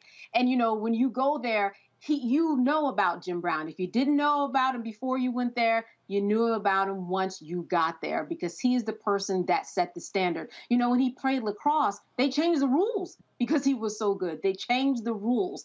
This is the type of man that Jim Brown was. And I think that his conviction was really felt when he was able to, as you talked about earlier in the show, organize gangs and make sure that they understood and talked to one another.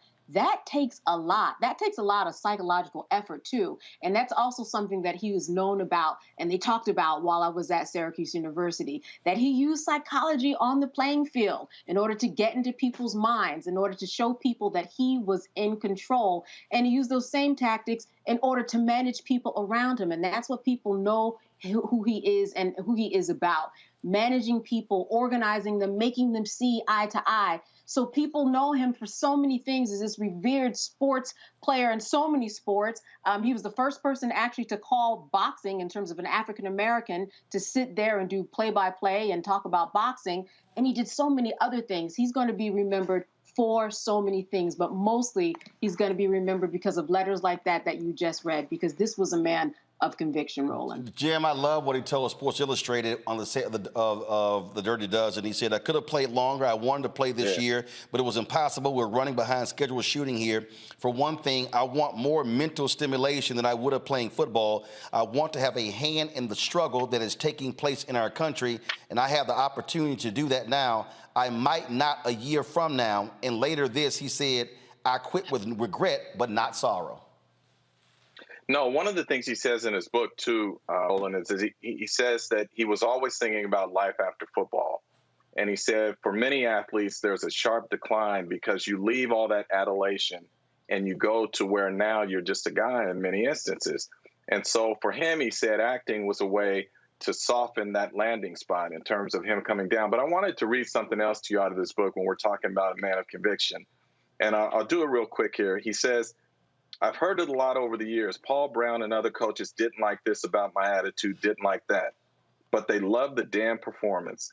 They were right about one thing. I did have an attitude. And my attitude, and this is what my coaches could never see, was not shaped only by the game of football. If my mind was limited to football, per the desires of the Cleveland Browns staff, which would later be fired by Art Modell, what type of man would that make me? My attitude was shaped by my personal conviction. It was shaped by society and my role in that society. It was shaped by being black in America in the 1950s. And if it wasn't for that attitude that people spoke of, I never would have made it to the Cleveland Browns. Man, Jim Brown was just different. And that's what I loved about him in terms of he was unapologetic and unafraid when it came to speaking his truth. And we don't see that in a lot of athletes today, which as I get older is disappointing, because I think guys like Jim Brown, Bill Russell, and others had laid the groundwork for black athletes to be able to speak up and to stand on their conviction. So for me, you know, I know some people want to focus on the other things, and that's fine. Jim Brown was a lot like life. He was complex. But in terms of how he made me feel, do I think he was a great man? Yeah, I do. Do I think he was flawed? Without question.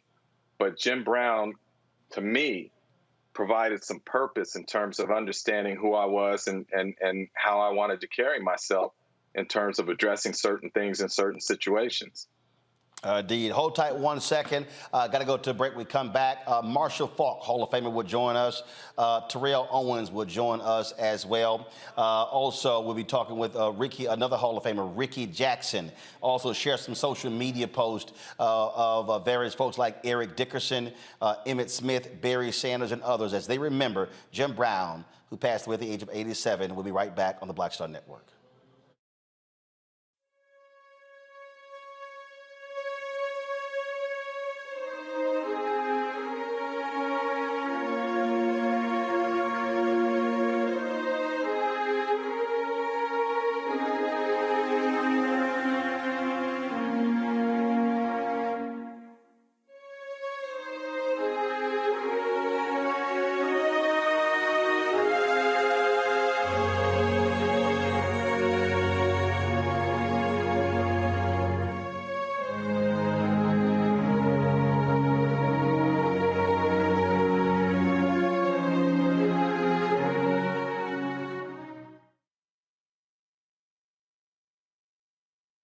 Next on the Black Table with me, Greg Carr.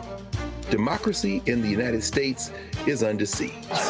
On this list of bad actors, it's easy to point out the Donald Trumps, the Marjorie Taylor Greens, or even the United States Supreme Court as the primary villains. But as David Pepper, author, scholar, and former politician himself says, there's another factor that trumps them all and resides much closer to many of our homes. His book is Laboratories of Autocracy, a wake-up call from behind the lines. So these state houses get hijacked by the far right, then they gerrymander, they suppress the opposition, and that allows them to legislate in a way that doesn't reflect the people of that state. David Pepper joins us on the next Black Table, here on the Black Star Network. When you talk about blackness and what happens in black culture, we're about covering these things that matter to us, speaking to our issues and concerns. This is a genuine people-powered movement. There's a lot of stuff that we're not getting. You get it, and you spread the word. We wish to plead our own cause. Too long have others spoken for us. We cannot tell our own story if we can't pay for it. This is about covering us. Invest in black-owned media. Your dollars matter. We don't have to keep asking them to cover our stuff. So please support us in what we do, folks. We want to hit 2,000 people, $50 this month, raise $100,000. We're behind $100,000, so we want to hit that. Y'all money makes this possible. Check some money orders. Go to P.O. Box 57196, Washington, D.C. 20037-0196. The Cash App is $RM Unfiltered. PayPal is R Martin Unfiltered. Venmo is RM Unfiltered. Zelle is Roland at RolandSMartin.com.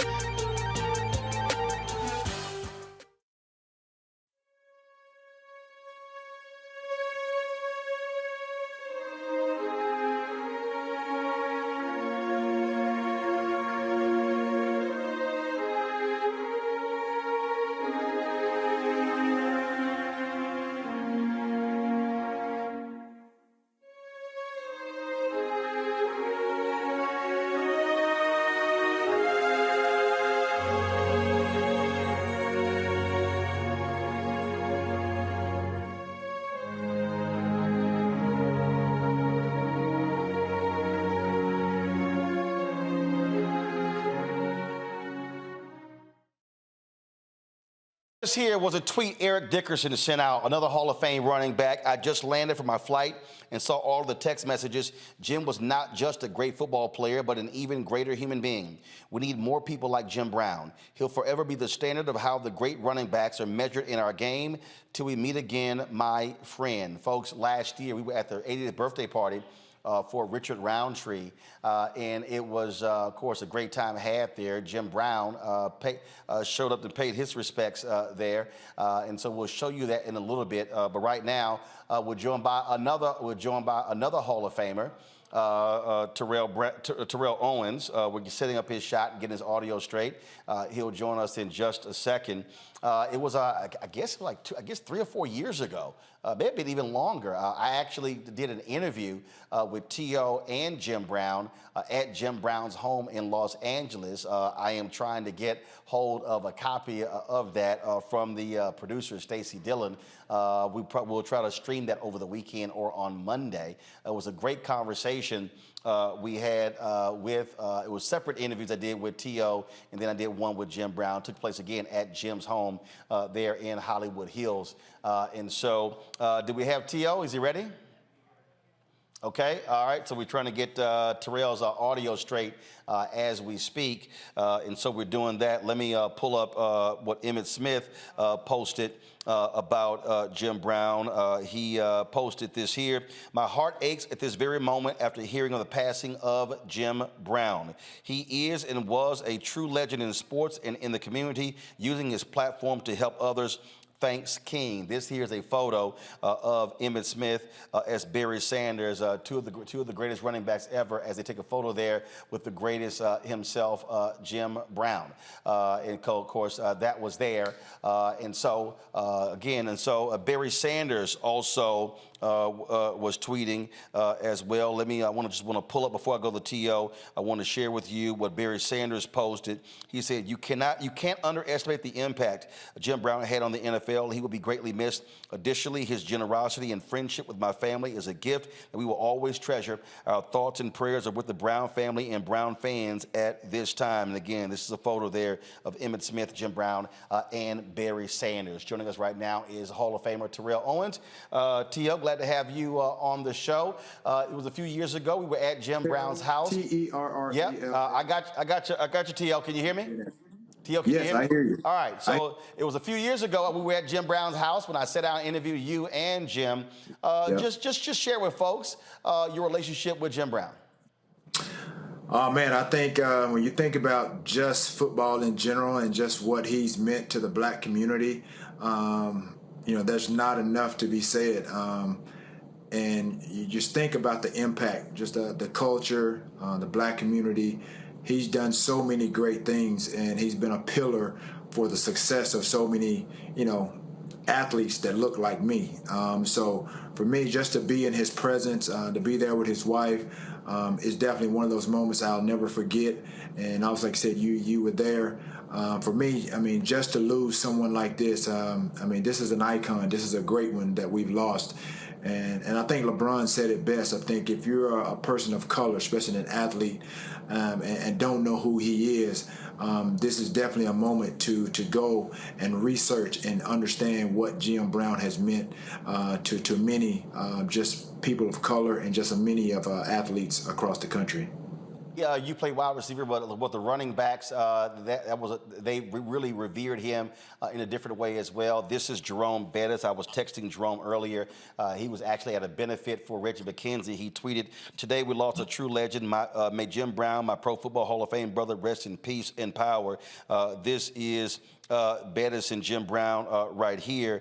And the thing, again, it's just something about, again, those running backs. And again, when you look at Emmitt Smith and Barry Sanders and Eric Dickerson and Jerome Bettis and so many others, as they think about and reflect on Jim Brown and what he meant to the position, but also to the NFL. And he was also someone, he didn't take no stuff. He didn't take no stuff from nobody. Earlier I read how he left the Browns. He was not going to let anybody tell him what to do. Right. I think if you look at what he did, I think now you're seeing a lot of athletes that are, realizing their power and using their leverage, using their voice to speak up on a number of issues. And I think LeBron has really kind of taken that torch and that mantle and really doing that for a lot of athletes.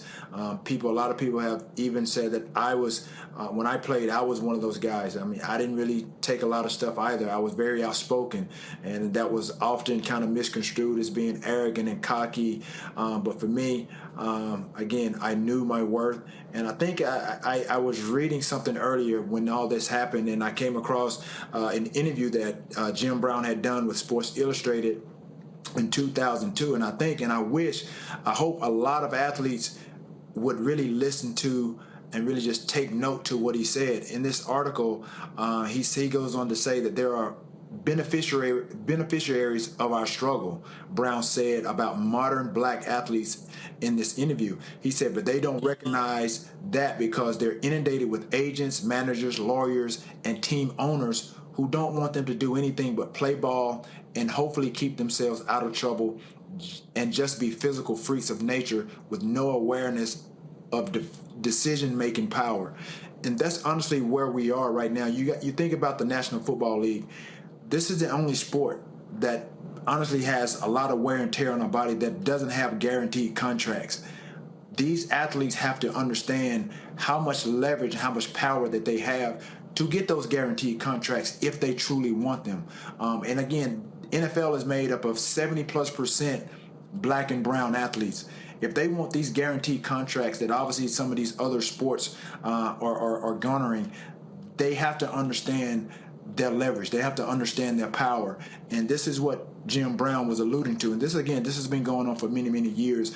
And it takes a number of these guys to honestly get together in order to do that. The NFLPA, the union, is not as strong as some of these other unions like the NBA, MLB. And a lot of people don't know this, but the National Football League makes more money than the NBA and Major League Baseball combined. And there's no reason why us as athletes, especially these new guys that will be coming into this new money, that they shouldn't have guaranteed contracts. What Lamar Jackson had to go through over this last few months, that shouldn't happen. Indeed.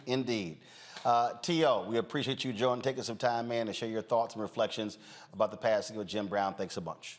Absolutely. And all my best go out to his family. Thanks so much. We appreciate it. Matt, what T.O. said there, we talked about a little bit earlier in terms of how Jim Brown operated. I remember he said, look, I ain't taking all these hits in the NFL. I'm getting paid more money to lay up with Raquel Welch.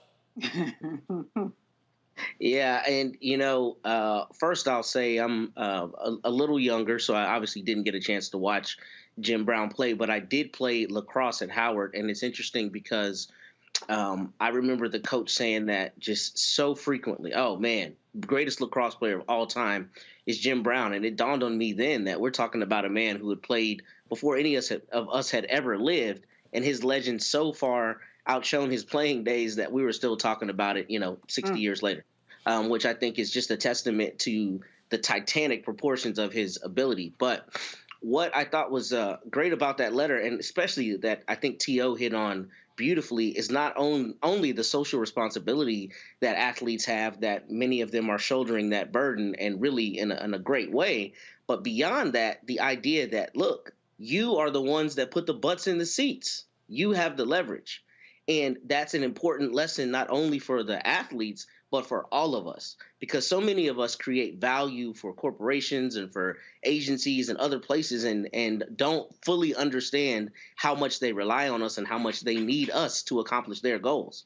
So I like the idea that athletes are empowered to not only realize, their social responsibility, but realize how they can leverage their position and say, look, NFL, we make so much money for you. We need guaranteed contracts. And if you don't give us those contracts, here are our consequences. So I think he was a model in that respect. And I just think, obviously, he was a titan. And to be a person who has set so many standards in so many different realms is really an extraordinary thing. And I'm appreciative of his legacy and his stalwart commitment to living his truth as a black man unapologetically.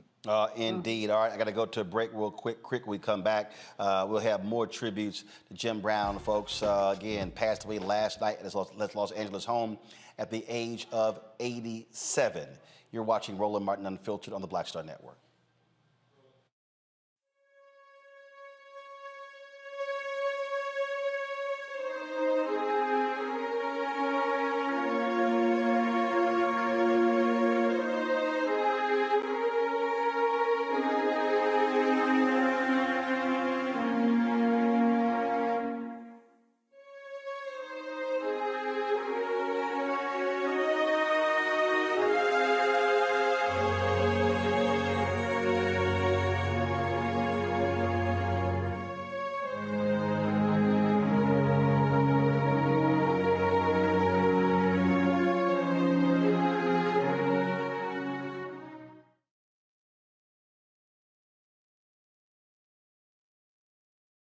On the next Get Wealthy with me, Deborah Owens, America's Wealth Coach, nurses are the backbone of the healthcare industry, and yet only 7% of them are Black.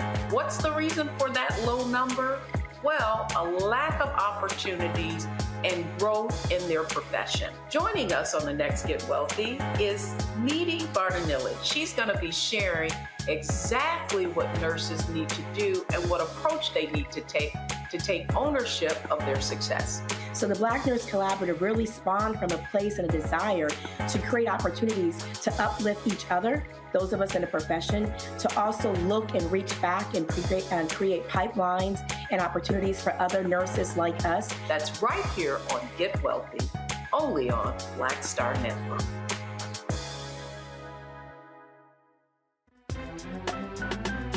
I'm Faraji Muhammad, live from LA. And this is The Culture. The Culture is a two-way conversation. You and me. We talk about the stories, politics, the good, the bad, and the downright ugly. So join our community every day at 3 p.m. Eastern and let your voice be heard. Hey, we're all in this together. So let's talk about it and see what kind of trouble we can get into. It's The Culture. Weekdays at 3, only on the Black Star Network.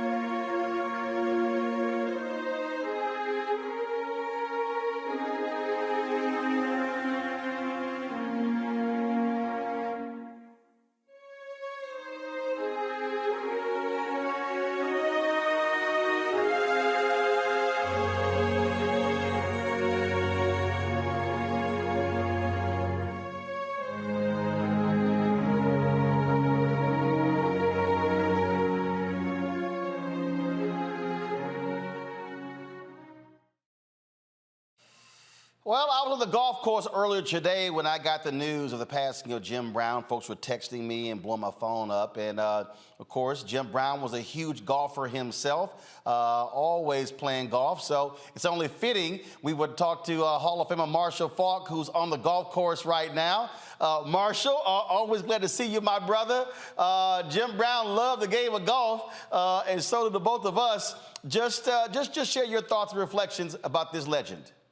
Man, a life well lived. And I think that, we'll talk a lot about Jim and what he did in football. But when you got to think about the transition that he made into acting and then being an activist with the American Foundation and all the stuff that he did to help solve the gang issues in L.A., people don't really understand a lot of what Jim Brown did. And I know for me, what he meant to me, not just as a football player, but just as a role model and as a mentor, providing me the stability to have the career that I had by just giving me information. Jim was a wise guy, and he was there for a lot of us who came up looking for those role models in our life.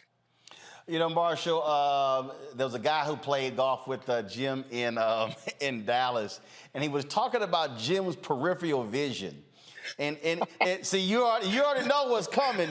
And so for folks who don't know in golf, I mean, so when you're playing golf, y'all, you can see, you got people, you don't want folks in your sight. But he said his sight was so ridiculous, he didn't want anybody standing here, or even behind him, because he literally saw all of that.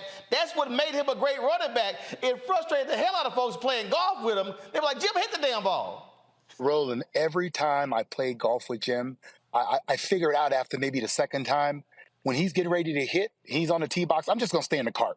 That's it.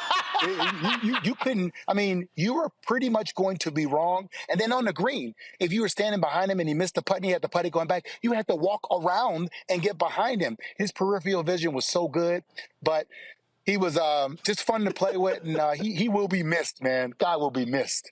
I was talking to T.O., and I said, obviously, for running backs, for you guys, Jim Brown was something different. He was the gold standard. When you talk about speed, agility, power, strength, he can run, he can catch. That's who everybody is measured up against. Yeah, 100%. And the one thing about Jim that you had to understand, for us as running backs, we're competitive, we're narcissistic, we all think that we are the best. But with Jim, it was like, nah, Jim's the GOAT. He's our guy. And we all gave it to him. Every time at the Hall of Fame, we got together and we kind of started it. The backfield wasn't too crowded for all of us, whether it was Emmett, Marcus, Jerome, Eric, all of us, we understood that Jim Brown was the GOAT of all GOATs when it came to playing the position. Right.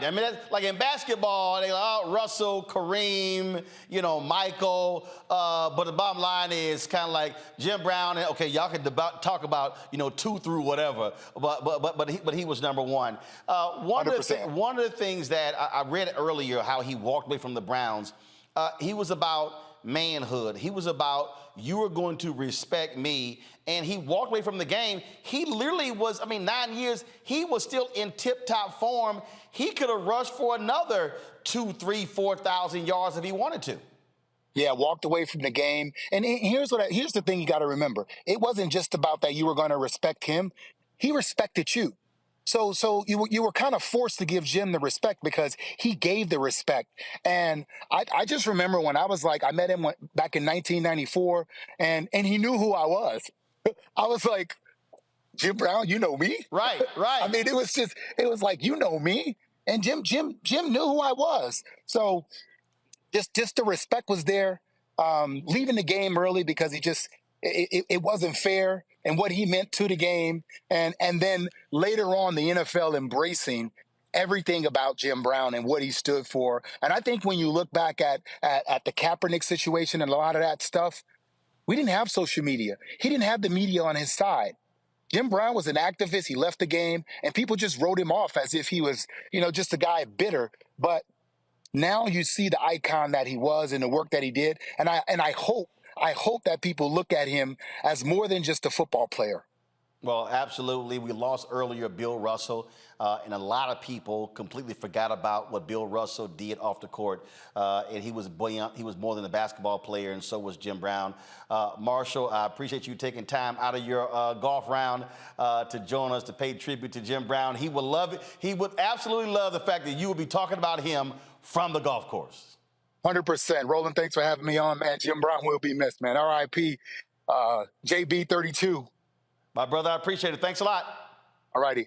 Folks, he talked earlier, I think it was T.O., he mentioned LeBron James. NBA put this video out here. This was during the game in Cleveland when LeBron James, he paid tribute to Jim Brown. Watch this. Have been terrific on their home floor over the last several months. 26-2 in their last 28 home games. You have it? Including 6-1 in the playoffs. The only home loss, as you see LeBron James bowing to James Brown, the legendary Cleveland Brown, as he gets set for the tip-off. We're not talking the singer, Mike. We're talking Jim Brown, the football player. I should call him Mr. Yeah, we all should. That's the greatness in the building here tonight. And this was right before the game. Mr. Jim Brown.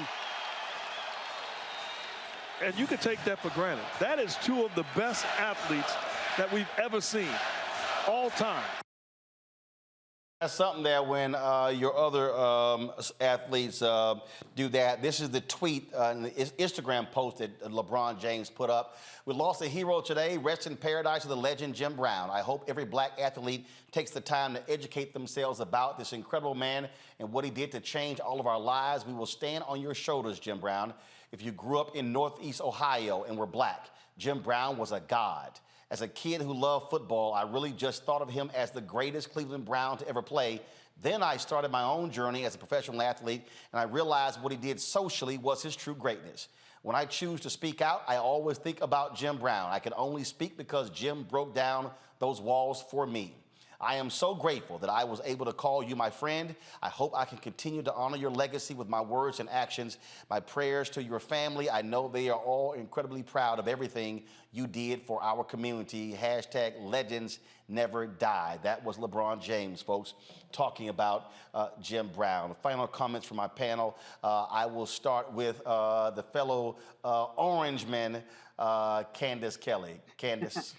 Well, I just want to say that it's amazing to see the seeds that he planted and what has grown from it. Because when we look at Jim Brown, he was talking years ago about how athletes and black bodies were treated, and we're still talking about concussions and how we're treated. And he was talking about agency and making decisions for himself and getting involved in other things that would exercise his mind. And now we're still looking at athletes who are following in his footpath because of the seeds that he planted, because they have their own agency. They're kneeling on the field. They're doing what they need to do in order to make sure that in terms of race and politics in America, that they are keeping, center in that regard. And so I just want to say that, Jim Brown is one of those people that is just hard to duplicate. And a number of people are going to remember him for not only the man that he was on the field, but off the field too, because he was a legacy in both arenas. I think what people have to understand, Matt, is that when you are an athlete, it's very easy for folks to remember your exploits on the field, on the court, on the baseball diamond. But the reality is you can do more with that. And when we think about Muhammad Ali, when we think about Bill Russell, Kareem Abdul-Jabbar, Jim Brown, I mean, these were true icons, but who understood the assignment, Jackie Robinson as well. They understood that they could use their power, their force for good to help black folks, to help the community at large. It wasn't just about them. I'll take it a step further and say they understood they are duty bound to do that, right? That's what we're hearing from all of his compatriots and everyone who shared memories about Jim Brown, is that he exuded the social responsibility to help solve the gang problem, to be a role model for black people, to help people understand their leverage and their value. And that's what I hope people take away from this. You control your destiny. Think always how to leave that legacy, but also think about where you are obliged to your fellow person to help them along the way. And, you know, especially in a small insular group like professional athletes, how important is it to have a titan help you along the way and helping you find your own path? So what I hope is instructive to people here is that we have a responsibility to be that for each other. And I think Jim Brown modeled that masterfully. Michael. Yeah, Roland, you know, once again, Jim Brown is somebody we need to study. He's complex as well. And also, we're talking about Jim Brown on the 98th birthday of Malcolm X as well. May 19th is Malcolm X's birthday. And we know that I encourage people to watch that movie from director Regina King, One Night in Miami, because Jim Brown connects us to Malcolm X, connects us to Muhammad Ali, connects us to what's taking place during that period of time and the fight for civil rights and things like this, fighting against racism, et cetera. And then being an activist at the ground level. So it's one thing to, you know, just do interviews talking about the problem, but he's an activist at the ground level dealing with gang interventions and ceasefires and things of this nature. So he's somebody that needs to be studied. And when we look at many African-American athletes today, you know, you have the right Wayne, the Laura Ingrahams, things like this, telling African-American athletes to shut up and dribble, okay? She probably would have said the same thing about Jim Brown back in the day as well. Folks, we will end this tribute by hearing Jim Brown himself. This is what the Cleveland Browns posted when he was recognized as one of the greatest 100 players in NFL history. Jim Brown, dead at the age of 87. We want to thank everybody for watching this tribute to him, and we'll see you on Monday right here in Roland Martin Unfiltered on the Black Star Network. I don't know who wrote the list, but when I look at myself, God gave me a physique. This is Jim Brown, the most devastating ball carrier in the history of football. I was 6'2", 232 pounds, and I had quickness and speed, and the word got around that I was a different kind of guy. An animal, a real raw talent, man. See, my father made me understand it. He said, watch this, boy. He don't run out of bounds. He gonna put his head down, he gonna get some more. And when he got tackled, he said, watch how slow he get up. He said, you know what that is? He said, in life, just get up slow, because you're gonna have to pick yourself up a bunch of times. Ain't no need to rush it. And this dude never missed a game. Every Sunday we watched, Jim Brown was on the field. Jim Brown's the greatest back to ever play. He was a bad man. And not only on the field, Jim Brown being an activist had an impact on me as well. He was around at a time, man, where America was trying to change with civil rights. And for him to be an athlete and get involved in it was like inspirational, because I'm like, man, this is Jim Brown saying we got to stand up, stay together. That was Jim Brown out there on the front line.